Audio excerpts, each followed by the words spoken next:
आषाढी वारीनिमित्त सांगली ते पंढरपूर एक सायकल प्रवास ही रॅली काढण्यात आली। पर्यावरण संवर्धनाचा संदेश देत ही सायकल रॅली निघाली असून पंढरपूरपर्यंत प्रवासादरम्यान रस्त्याच्या दुतर्फा बीजारोपण करण्यात येणार आहे। निसर्गरंग फाउंडेशनच्या वतीने दरवर्षी आषाढी निमित्ताने या सायकल रॅलीचे आयोजन करण्यात येत असून यंदाचे हे 9वे वर्ष आहे। या रॅलीमध्ये पर्यावरणप्रेमी व सायकलपटू मोठ्या संख्येने सहभागी झाले असून मनसेचे जिल्हाध्यक्ष तानाजी सावंत यांच्या हस्ते या रॅलीचे उद्घाटन पार पडले। निसर्गराया भेटूया, चला विठ्ठल पेरू असा संदेश देत या रॅलीचा प्रवास सुरू झाला आहे। एक सायकल प्रवास आमचे ज्येष्ठ पत्रकार देवकळे कुलदीप देवकळे यांनी गेले 9 वर्ष हा उपक्रम राबवत आहेत। अतिशय चांगला उपक्रम आहे।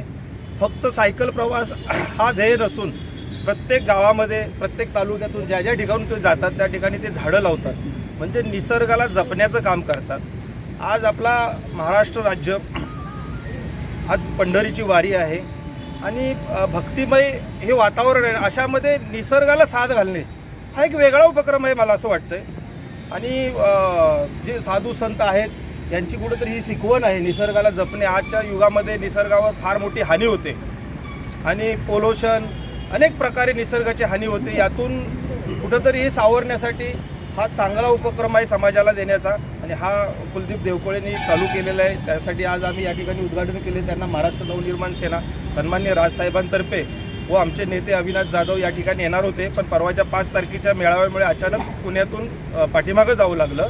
त्यांचे आमच्या सर्वांच्या शुभेच्छा आहेत। आज या ठिकाणी आल्यानंतर आम्हाला एक नवीन माहिती मिळाली की आपल्या सांगली शहरातून जवळजवळ 100भर सायकल स्वार आहेत की कुठलाही बडेजाव न करता ही लोक सायकलिंगचा म्हणजे सायकल प्रवास करतात। दररोज 30-35 किलोमीटरचा प्रवास करतात आणि यांचेही बरेच काही उपक्रम चांगले आहेत। येणाऱ्या काळात या लोकांना सर्वांना एकत्र घेऊन कुलदीप देवकळे आम्ही सर्वजण एकत्र घेऊन यापुढे सायकलिंगसाठी आणि पर्यावरणासाठी एक मोठा उपक्रम सुद्धा आम्ही या ठिकाणी राबवणार आहोत।